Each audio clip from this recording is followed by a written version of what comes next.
Hi, my name is Greg Pontosuddy, and I am with MASL Off the Wall and Turf and Boards, and I have the unbelievable pleasure here to be meeting with Nick Perera. This is the Nick Perera of the United States National Beach Soccer Team, the Tacoma Stars, indoor soccer veteran, and I just want to say thanks so much Thank for you. joining me here today. We are at Palomar College in San Marcos, and he is the director, the coach of. You tell me what you Director are. of coaching. There Yeah, you go. director of coaching. Director of coaching. And Tim could turn around the camera here if you can and just get a little bit of a shot of what's going on here on the field. Yeah, so we've got 6 teams here per hour group, and once August opens back up, we'll have a lot more field allotments. But right now, we're kind of packed in here. Yeah, this is really great. Great time of the day to meet too, so that it's not blazing down on us like it's been pretty warm lately. No, it has been. But Nick, I personally consider you to be one of the most skilled forwards in the league and one of my favorite players with the ball. Now you were born in Madrid, Spain. You and I'm just thinking, growing up in Belgium, in Europe as an athlete, soccer is probably just the go-to sport. Yeah, I mean, I didn't have much choice. To be honest with you, I didn't need much choice. It was always going to be soccer. I loved it from the first time that I kind of got involved with it. My dad played collegiately in Europe and as an adult, but not professionally. And so I just grew up with it, and there was never really a choice. I don't think I could probably count on one hand the amount of times I played a different sport. Interesting. Yeah. Your youth soccer, high school ball was played in Belgium. Can you talk about those years? Yeah, I think I remember when I was, I must have been 8 or 9, when I joined a team. And the only rule at the time was that you show up wearing dress clothes, you take a shower, and you leave wearing dress clothes. That was the only, Interesting. They needed you to socialize, and that was part of the deal. You couldn't show up and then leave. You had to take a shower, and it was part of this thing, and then you had to leave. And I remember loving it, and I played in the same club for about 4 years. And then I was actually scouted by a second division team in Belgium, their youth academy. Wow. But it was an hour and a half to 2 hour drive. Okay. So I did it for 1 year, and then that was too much. So I ended up playing locally again, and finally kind of stumbled upon a team that was close to home with a bunch of my friends, and played there for the last 4 or 5 years. So what brought you to the United States? So my mom's American. She's from LA. Her whole family is. So we used to come visit here all the time for Christmas and things, and try and do stuff like that. And I remember when I was in high school, the conversation was, where would I go to university in England? That was really my selection. Gotcha. Because I went to school with everybody that I went to school with was originally from England, Scotland, Wales, Right. Ireland. So I was thinking to myself, well, if I play university, you can't play soccer. In Europe, it's like you either go play soccer or you go to university. It's not I didn't know both. that. I did not know that. So over here we have this awesome college soccer system where you can do both, and, Right. and the collegiate soccer system is really about as close as professional as you get. Right. Before you're really a professional player. Gotcha. So we came to a summer camp at Santa Barbara at UCSB. My mom, I just asked her where would be cool, and she was like, "Oh, UCSB, or Santa Barbara's beautiful." We went there from our honeymoon. She went there from our honeymoon with my father, and it's beautiful. So we should go check it out. Anyway, we went and checked it out, and I showed up to the campus and did a soccer camp. Was like, wow, this is. So you were a walk-on at UCSB. Yeah, not only a walk-on, I didn't actually make it my first year. Okay. So I tried to walk onto the program. Okay, something's wrong with that. I walked on the program. Well, no, it was. I just remember it being the physical demands and the fitness demands were so high for what I considered a European player. I mean, I didn't run ever. I didn't go to the gym ever. Okay. So the first week they just murdered us, and I didn't know what to do. Okay. And I think I was injured after about 4 days of it. And the coach was like, "Yeah, I can't really take you." Wow. So I spent 1 quarter on the club team, and then was on the team as of spring. But yeah, it was humbling, and it was good for me because I ended up just taking it as like a personal challenge of fitness. Like, all right, I'm gonna go get super fit. There you go. And the year that I walked on and didn't make it, that year they went to the final and lost in the championship in penalty kicks. Interesting. So that was that was the best that they'd ever done. And then obviously 2 years later in 2006 we won the championship. And so that was cool. Right. That's the NCAA Division I Men's Soccer Championship. It's University of California, Santa Barbara. Yeah. And that's just wow. Yeah, You were most outstanding player? Yeah, of the offensive MVP or whatever it was called at the time of the tournament. It was super cool. It was something that was That's a little bit of I mean, that's a huge improvement from not making the team. Yeah, and I think that, obviously if you think about it, it wasn't like when I didn't make the team, it wasn't like, well, you're terrible, get lost. Gotcha. It was just like, it's maybe not right now. Right. So on paper, it plays out really nicely. This guy didn't make the team, and now he's the MVP, and it's like this whole, Cinderella story. But it was a little bit closer than that at the time. But yeah, no, it was a really amazing trip, and we were an unseeded, unranked team. So we had to go play everywhere, and it was a really tough trip, and it was an unbelievable accomplishment, which to this day, Santa Barbara still hasn't won anything but that. So now, before you go from there to playing arena soccer, you end up back in Europe. Yeah, so at the time, there was the MLS Combine, which they still do, which is basically the best 40 college players go to Florida, or at the time it was Florida for me, and they play in a combine type setting where they just make 3 teams or 4 teams and they say play. Gotcha. And all the scouts are there and everyone's there, and the draft happens 2-3 days later. Okay. So at the time, they're watching individual players, because you guys don't know each other as you show up and you just get thrown in with a bunch of guys. Interesting. Yeah. Okay. And obviously the coaches know where you're from, have seen you probably play before. But at the time, that year, they decided to kill the MLS Reserve League, which was the majority of the college players are feeders into the reserve leagues, which then they go and play into the first team. Gotcha. Well, they killed that program. So my year, I remember there were first-round draft picks in the top 5 that were not getting contracts because there was nowhere to send them. Teams were whittling down their rosters as it was. Right. So anyway, I didn't get drafted in the first 2 rounds. And then I got an offer from, at the time, it was Chivas USA. And it was, the money was so not, it was like $16,000 for the year to live in LA, and you're kind of going, it's not possible. Yeah. So I had my European passport, and I went back to Spain and played in the league in second division there, or third division at the time. How long was that? Was that a single season? It was only 1 season. Actually, I didn't even finish the season because the team that I was with was in financial troubles, and halfway through they stopped paying the team. And since I knew that back home I had something, I was like, well, I'm out of here. I'm not going to sit around. There are so many stories like that in just the game overall, where a team will get halfway through a season and decide not decide to pay them anymore. Yeah, it was crazy. They were signing people to a lot of money, to long-term deals, 3- and 4-year deals. Wow. And I was one of the higher paid players on our roster. But of course, if you're the higher paid player on the roster, you're the most expensive one. You're probably not getting paid. That's right. So there was 3 of us that one day just showed up and went to the coach and were like, hey, we haven't gotten paid. Well, I'll go ask. Right. And then the weeks went by. Hey, we still haven't gotten paid. Yeah, I'll go ask. Wow. And after the second, third month, we were like, okay, the writing's on the wall. What are we doing here? Right, we're done. So, we all left, and we actually had to unionize, or we had to pay into the player union, and they had to go to court to actually ask for our money back to get paid for the work. Yeah, and it did work out. In Spain, it's very, very organized. It's a professional soccer union that's the same for first division as it is for any professional division. Gotcha. So they do these large legal action complaint, and we got our money. So took about a year, but so when you did get back to the United States, did you go? Was that where we found you in San Diego for the first time? Yeah. So all the guys that were on the Soccer's roster were originally, I knew them. Craig and I go back to our early college days because it was the Fusion at the time. There was no Soccer's. The Soccer's were defunct, or they were not in operation. I remember the Fusion, yeah. So it was the Fusion, and because they were a summer league program basically. Right. I would play with them. So Craig and I would play, and there was Cheeky Luna was on the team, and Damian Quinn, and so there was a bunch of guys. There was all these guys who came and played on the team. Mike Mercuriali.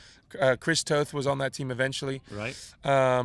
We played together, and then that team sort of just morphed into the Soccer's. Right. So when I came back, they were like, "Oh yeah, we're now playing professionally. Right. So do you want to come play?" And I was like, "Yeah." And this was the first year of the PASL Pro.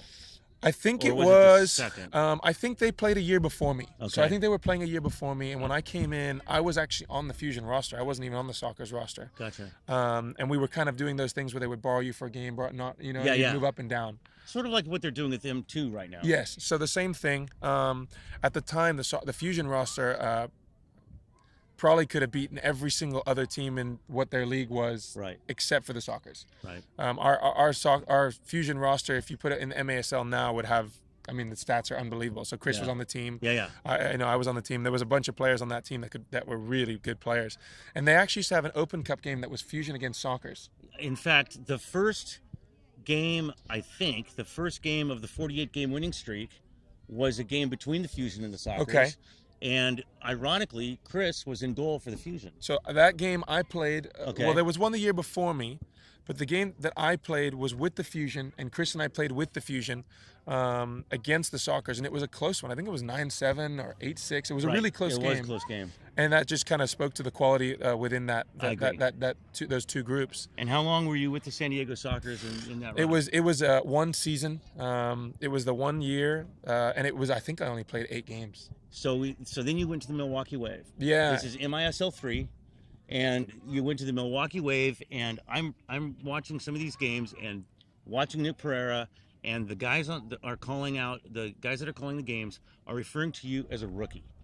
Yeah. Is that legit? I was a rookie. Yeah. Okay. The qualifications for a rookie were 10 games or less. You were a rookie. So I was a rookie. I think I'd played in 8. Interesting. It's funny when you think I'm about glad to hear you say that, because I took offense. Oh, no, I was for sure a rookie. I'm watching this guy playing for the Sockers, and I took offense. Not so much that you were being called a rookie. I thought that it was talking down the PASL and what was going on here on the West Coast. It was a numbers game. Gotcha. It was 10 games or less. All right. And if I'm honest with you, at the time, going to the MISL, right. I felt like a rookie. I felt like the difference in level, the disparity in level with MISL was significantly higher. I was just going to ask you, what is your honest feeling about the level of play going from the PASL to the MISL? So I thought the MISL was a huge jump. I thought the level jump was astronomical. Okay. I think I had a very good, in my opinion, MISL career. My first year we won a championship, so I'm very happy with it. Yep.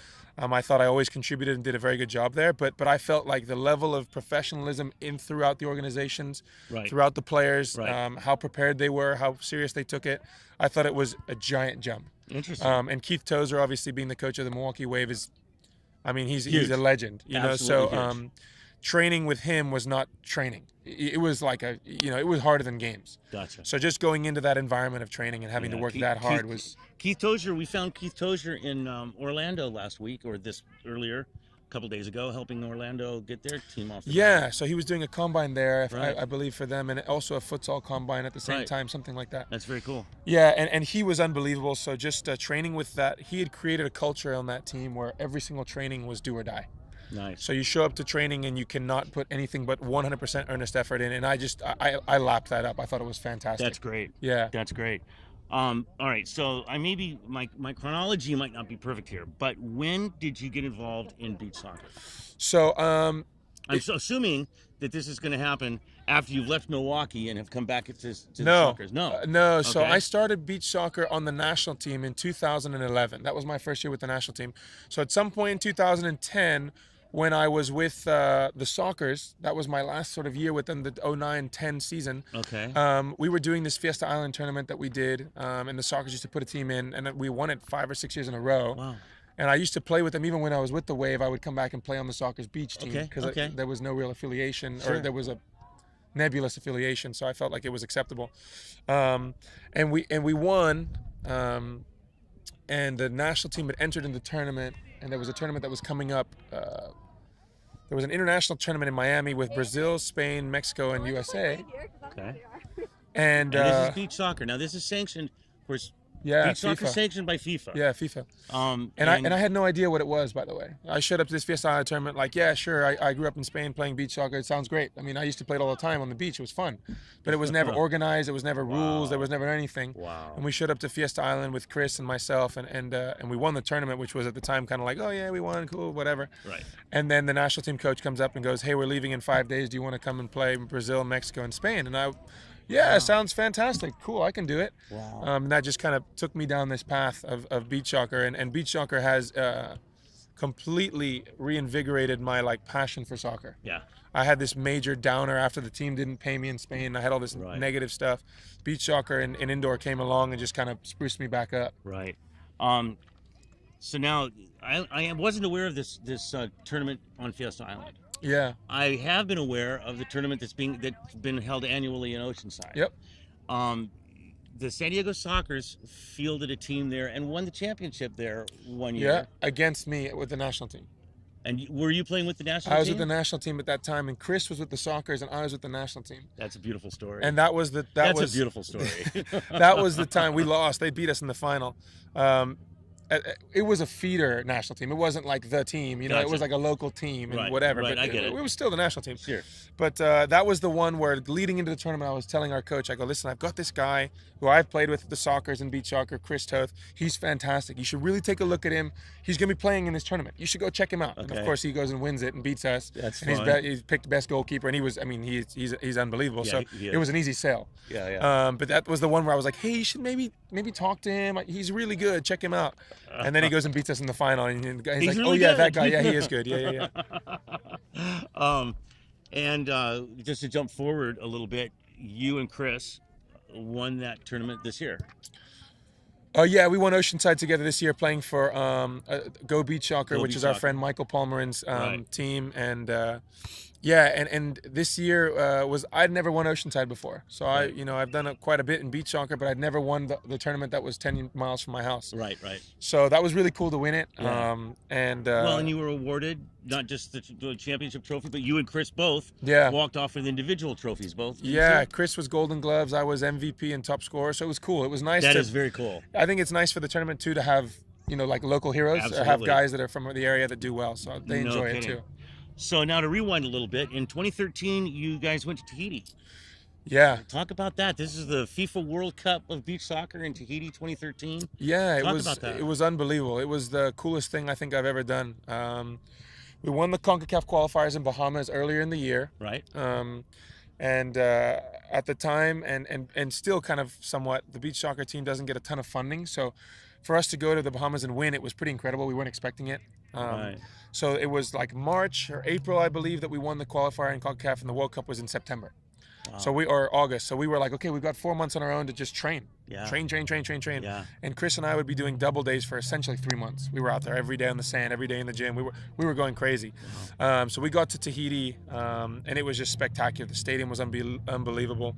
The fans were super accommodating. Everybody was super nice. Tahitians are wonderful people. Yeah. FIFA and Beach Soccer Worldwide organized the hotels, the event. It was top notch. It was unbelievable. Right. Obviously, we didn't get the results that we wanted, sure, but we did really well. I mean, we lost to Spain 6-5. Spain ended up losing in the final. So they came in second. That says a lot right there. Tahiti beat us in double overtime, and they came in fourth. Wow. So they were both in our group. And then we won our third group game. Yeah, they were in our group. So we got unluckily paired with two of the best teams in the tournament. You were in a group of death. And we were right there. I mean, we were right there. Wow. 6-5 and then double overtime. So it was really close. We had a great World Cup. We haven't been back since. So 19 is the year.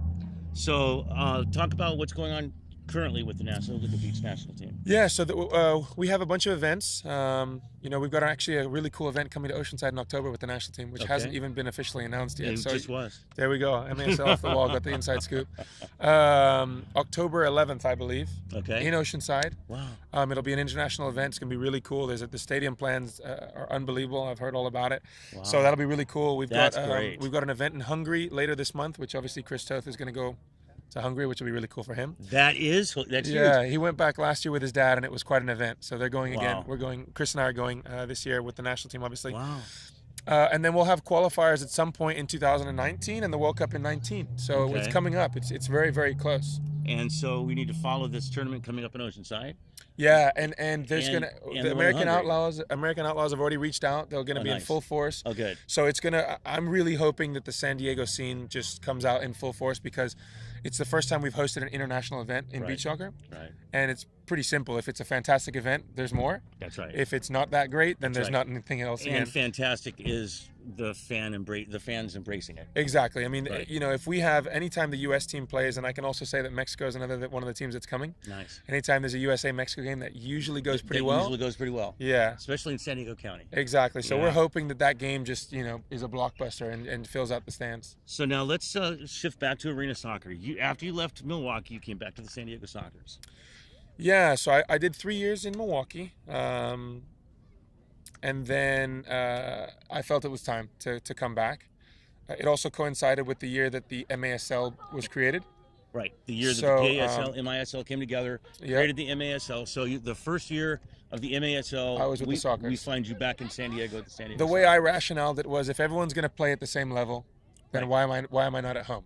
and I at the time thought that MISL and PASL, by the way, this may stir up a debate, but I thought the MISL and PASL level were top and bottom. Right. Gotcha. So as soon as they said that it's a level playing field, it made sense for me to come home. Absolutely. And now let's talk about that for a minute. So in order to make something like that a level playing field, you need to have players from you need to have stir the pot. Yeah. Bring players over, raise the level of these other teams. Yeah. Did you see a lot of that happening? I felt that the moment that they leveled it out and that they said that MASL everyone was even, I felt that what happened to me being local in one area and returning to the area was going to happen to a lot of players. I felt like a lot of players were going to say, well, I'm not going to go live in Wichita to play for the Wings in the MISL when I could go live in Dallas, which is where I live. Right. So whatever. I just felt like it was going to level it out naturally. I see. There were still going to be teams that were going to be headhunting and finding players here and there, but I just felt like the players who had a little bit, maybe were a little bit older, had more family roots, were just going to find their way back to their hometowns. So the soccer's roster at that point, now it's pretty stacked. Yeah. I mean, it's a pretty stacked roster. But they couldn't get out of the playoffs. Yeah, I mean, well, has much changed since then? No. It seems like a similar story since then also. Yeah, I mean, every single year the same place in the playoffs for the last few years. Yeah, I always felt like it was one bridge too far. Okay. Do you know what I mean? I do. I felt like the quality was there. I feel like there was always the quality that was there to win it. I felt like there was always a component missing. Okay. And whatever that component was, that didn't allow us to make it to where we needed to go. Okay. Now from there, today you're playing for the Tacoma Stars. Yeah. You came into the Tacoma Stars last season. Yep. You're going back again this season. Yep. It wasn't a straight run from San Diego to No, Tacoma. it wasn't. Yeah. Talk a little bit about that. So the first step was Ontario, which I had a full season there, and I had a really good time. I thought that we had a very good year. We could have beaten the Sockers in that last mini game. Yeah. It was actually a ball cleared off the line that Chris and I still talk about to this day. He says it didn't go over. I say it did go over. Yeah, I was at that game. I thought the guy that was supposed to be doing the line was on his phone checking Facebook, so I was yelling at him. I didn't think he was paying attention, so I don't know. But but anyway, and so the camera angle isn't all that clear. The replay was muddled, and I mean whatever. It's a 50-50 play. Right. But we lost the mini game that year. I thought we had a really good year. We had a very, very good team. Well, wasn't that the year that Ontario came back out of? I mean, you guys had to win the last 5 in a row or something like that in order to make the playoffs. It was an unbelievable run, and Joey was like crazy in goal. Yeah, and we had a really good. I felt that I still feel to this day that Leo, who plays Leonardo de Oliveira, who's their target, I think is one of the best and probably most underrated targets in the league. I'm a target, so I'm somewhat egotistical about how good they are or aren't, and I think he's absolutely fantastic. Wow. So I played with him at the time, and we would combine on the field, sometimes the two of us on the field, which is like a dual target system, which not a lot of teams run. Right. And I thought it was really effective, and I thought he's just fantastic. So I felt like when he and I were on the field at the same time, we could really do some damage. And there was obviously a ton of fantastic players. I mean, Chico was there, who's fantastic, and Thiago, who's their defender. So we had a really good team. Right. And yeah, we lost the Sockers that year, and it was a pretty. I felt it was a pretty happy ending to the year. I felt happy with the transition. Well, not only that, I mean, just making the playoffs. That year was an accomplishment because of how difficult the run was. That's right. I was actually on the road. I mean, those were road games. Yeah, I wasn't there for those games, so maybe it was. Maybe it's when I showed up we started losing. Maybe that's what happened. While I was gone, they were winning, and then I showed up we started losing. Chris and I were in the CONCACAF in, let's see, 2015. No, that was 17, right? Yeah. So we were in the Bahamas at the time doing a World Cup qualifier, and I was watching it on my phone. I was going, "Oh my God, we're winning in Chicago! This is crazy." But not only are you not there for Ontario, but Chris wasn't there for San Diego either. Right. So there was a couple teams that lost some players, but I remember at the time just feeling like the accomplishment was fantastic. Yeah, I agree. And as soon as that happened, I felt like there was a. No worries. I felt like when that happened, there was a little bit of a shift within the organization. Right. Bernie stepped down as coach. Right. Yeah. And I had a very good relationship with Bernie in terms of coaching. I think he did a very good job as a coach. And as soon as he stepped away, there was some shifts in the organization. Yeah. And I felt like my role within the team and my role within the organization was maybe going to shift also. Okay. So I know they wanted to potentially find something that made me happy. And I wanted to find something that made me happy also. and nobody really wanted to trade within the conference. Oh, I see. And that originally was a Which is conversation why- potentially with the Soccers. They were like, yeah, well, if you need to trade, just not in the conference. And I Right. kind of said, listen, I have a job here in San Diego. I work at UC San Diego. Now I work here. Right. I can't move anywhere. Right. So they were very accommodating in that and allowed me to go to Ontario. And then Ontario would have let me go somewhere, but there was no real vested interest anywhere at the time. Right. Wow. Or I'm a little bit jumpy maybe. And so I was like, what are we going to do? In Syracuse, we're going to start their season off in Turlock. And Tommy Tanner's a very nice guy, and so are Ryan Hall. They were Right. two fantastic guys who knew me from my MISL days. I played against Ryan because he was with the Syracuse Silver Knights also. Yep. And Tommy was the first person to ever try and lure me out of San Diego. Interesting. So he made me an offer in Syracuse, and then as soon as Keith Tozer became aware, he made me an offer in Milwaukee. Interesting. And I just was like, I can't not go to Keith Tozer. So Wow. when they found out that I was maybe available, they were like, hey, would you like to... We're going to be in California. We don't really need to fly you anywhere. Would you like to come out and That's play? wild. So I said, absolutely, great. In Ontario, we're accommodating, and said, sure, that works. So I only played 3 games with them. Right. And now, in the story, I'm not following it perfectly, but you actually never played in Syracuse. Yeah, no. Interesting. Well, at the time, they started in California. We played Turlock, and then we played the Soccers. Right. So there was 2 games that were in California where it was convenient and easy. And then I went and played in Baltimore in a game that we lost, I believe in the last minute. It was 9-8. It was a really close game with Baltimore. We played them really well. Right. And they beat us towards the end of the game. But then, of course, the issue with the flights became apparent. There were games in Florida, which it's coast to coast. Right. There were games in Syracuse. Right. Travel expenses became a reality. Right. And I felt like I wanted to be playing more games than what I was going to get to play. Gotcha. So I was, Tommy was very accommodating. Hey, if any team comes in for you that you want to go to, we'll make it go. And if you don't find a team that you're happy with, then we'll keep you on and we'll try and bring you into as many games as possible just within our budgets and our time frames, and we'll do everything we can. Wow. So then, Tacoma came in with Darren, and him and I we've talked before for years now. We've talked, and he's a very, very, very nice guy, and he's a hardworking guy. Right. And he said, hey, listen, we haven't had the best of starts. Would you be interested in coming up to Tacoma? And and we talked about all the details and what it would have to look like, and yeah, great. And I went up there, and I have to say it was fantastic. It was like I felt like it was like a rebirth. Like I felt like it was a reinvigorated, and the organization, just off top to bottom, they treated me so well. Well, and the fans love you too. Well, they were nice people. Yeah. They really are kind people, and they tried to make me feel as welcome as they could. Yeah. And Lane, who owns the team, is a fantastic person. Yeah, He was Lane. super accommodating, and Darren has done everything and anything in his power to make me feel at home. That's great. And the organization and the players were very accommodating too, because I'm flying in and out. Yeah. So there's a potential there for unrest. Yeah, sure. And they were super accommodating, very nice about it. So it was really good. I felt so happy. Then, of course, as this next season came close, the negotiations took, 10 minutes. Do you want to come back, and how can we get you back? And I'd like to come back, and let's do it. Done. So it was easy. Wow. It was really easy. Yeah. So there can be no question that you are an impact forward. Tacoma is in the middle of, let's just go to what's happening this season.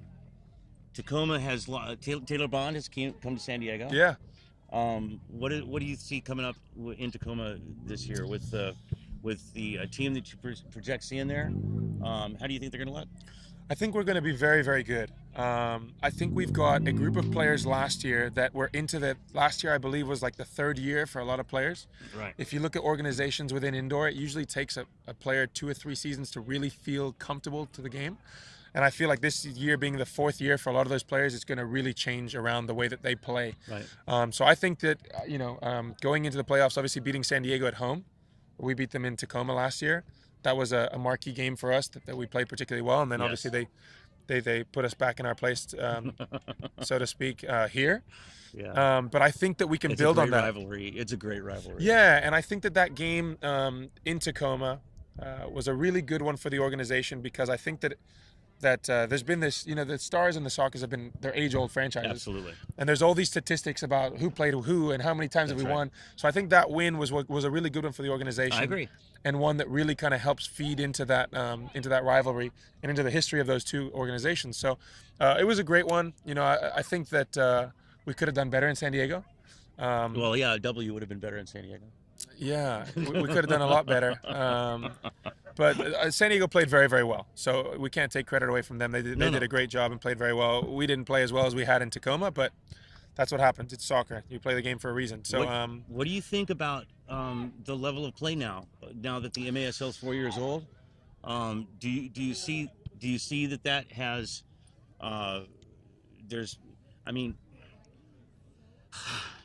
the 4 teams that went into the finals, the semifinals last year? Yeah, I think most people would have picked those 4 teams. Yeah, I think that's a bit of the narrative that you find, I think, in this league. So when I played in the MISL, it was very difficult to predict the winner of the MISL.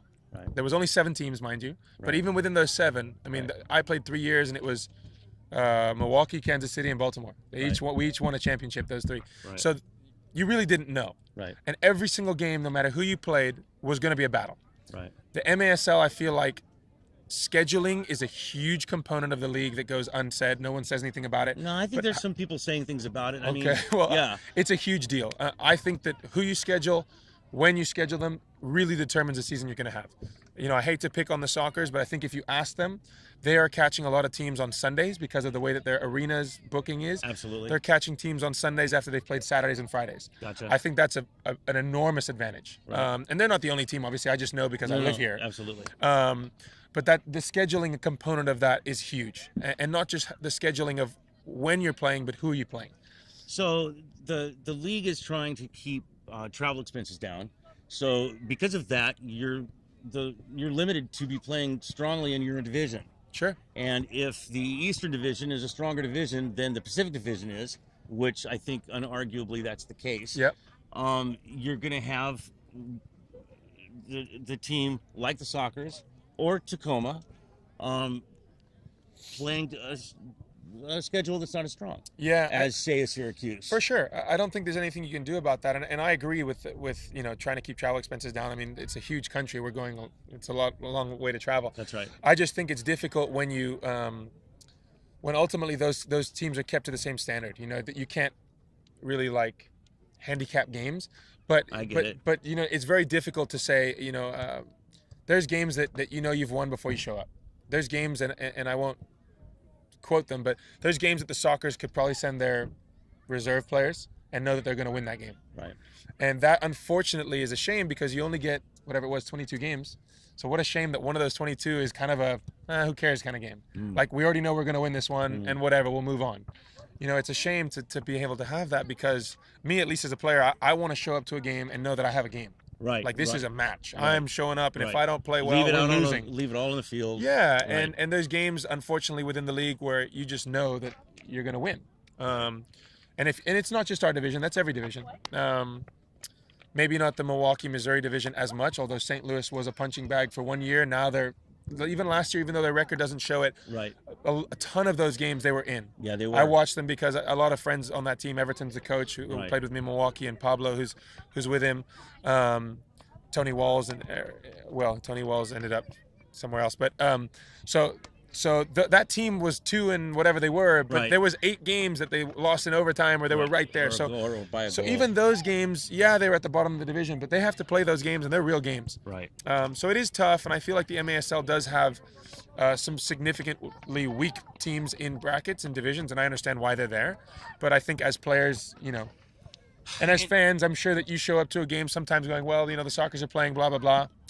Right. This one's not this. We might see 16 goals tonight, but it's really going to be 16-1. This isn't that exciting. Right. What does the league or the teams do to keep the fan interest in a team that has got no hope? That's a tough one. I mean, it's really difficult. I think that back in the MISL days, is there a team, and don't name any teams? Sure. Apologize for the statement I just made. Yeah. Are there teams that have no hope? Let's accomplish that. I would say that there are teams within their locker rooms that when they're doing their pre-season speech are not talking about championships. Okay. I think that there are teams that are saying, if we go 10-10, it's a fantastic season. Okay. And there's probably teams saying, if we make the playoffs, this is a fantastic season. Gotcha.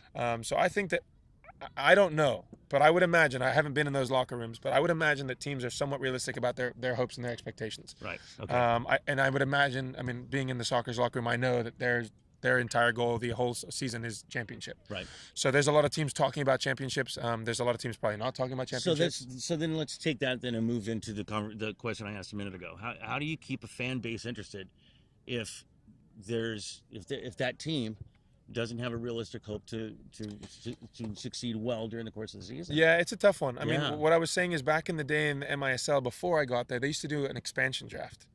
Okay. And what that meant was that players would be reallocated to teams. You would be essentially said, I want you. And there was like a protected list where if you have like 10 players, like you can't touch my 10, but there's 6 guys sitting out on the table, and if you want them, they're kind of yours. Now, obviously the player could say, well, I'm not moving to whatever, but then you don't have a team. Right. So that's not a great idea because the financial situation of the league right now isn't enough to say, yeah, you're going to go make $200,000 go over here. Gotcha. But I think that one of the things that teams can do, and which is maybe an untapped resource, is tap into the college game. There's so many players now in the college system that come out of college and don't have a home in the MLS, that don't have a home in the USL Pro, they don't have a home to go play professionally, but they want to play. Right. And they're 22-year-old kids who really are hyper competitive, hyper athletic. Right. And if you're a team that maybe has a couple college teams local, right, go find some players. Go really get and you find that local college players probably tend to have a better fan base anyway, right? They've got links. That's right. So I think that's an untapped resource. And that's something that's unique about this game is that you do find a lot of players that are playing at in their homes. Yeah, where you don't in other sports. Right, sure. A lot of it is the financial constraints, right? Because they're not going to move somewhere because of what you're getting paid. Right, but that has to be something of a fan draw. For sure. I mean, if you're, when I played at Santa Barbara, and we were lucky enough to have 6,000 and 7,000 players at every single game.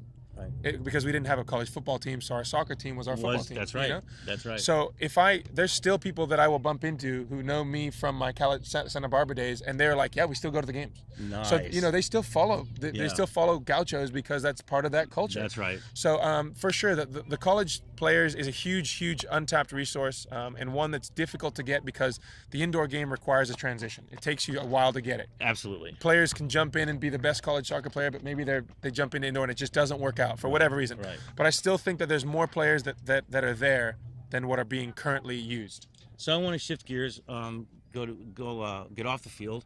I noticed that your photograph was there standing behind Chris. He just got married.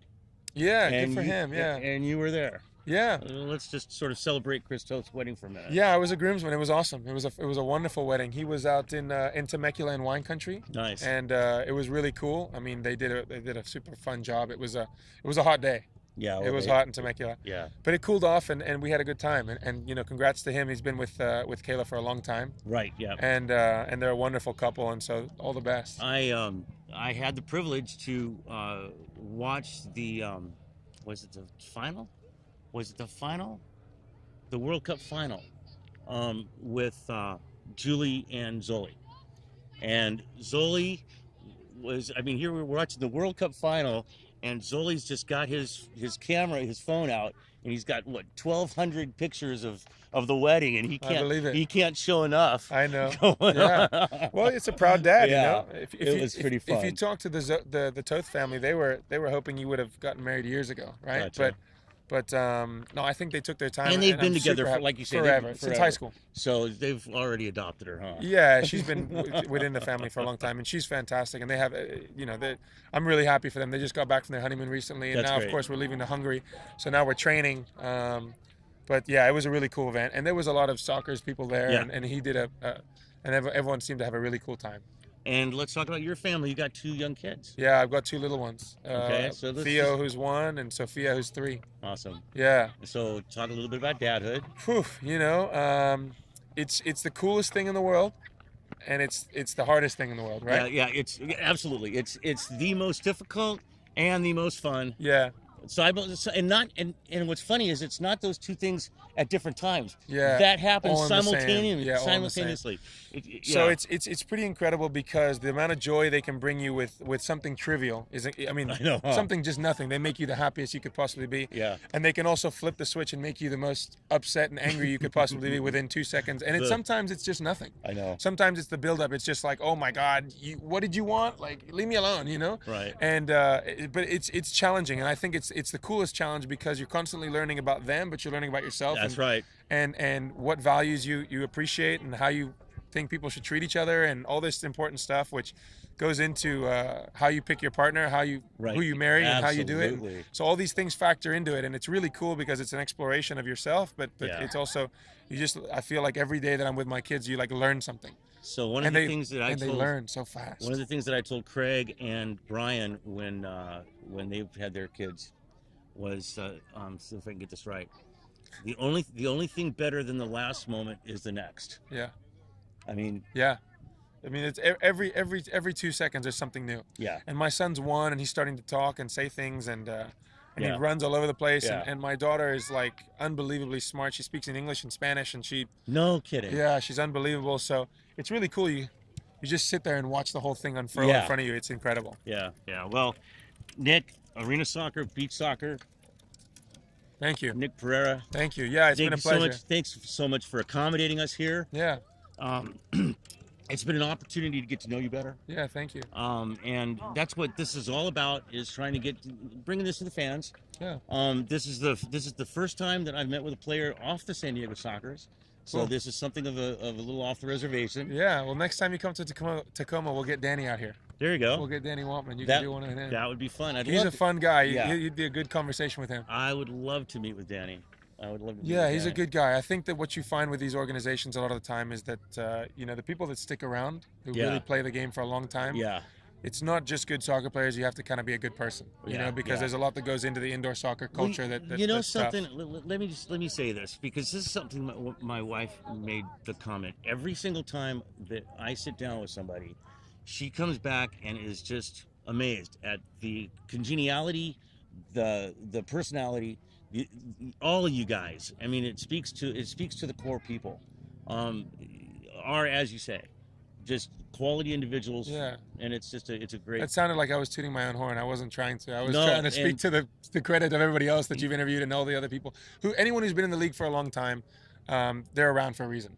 There has to be something there. Either they're fantastic soccer players, but even that's not enough. And I didn't hear you toot your own horn there. I just okay. Well, I was saying we're good people, and I've been around. And you can insinuate there. I'm not really sure. I was. I you didn't catch that one. I wasn't talking about you anyway. Okay. Well, no, I appreciate. Thanks for coming out, and yeah, I try to follow the group as much as I can, and there's definitely some interesting banter on there. So yeah, it's pretty fun. Yeah, it is. It's pretty fun. So once again, thank you for joining me. My name is Greg Suddy, and this is Ponto Off the Wall. Thanks for watching, everybody.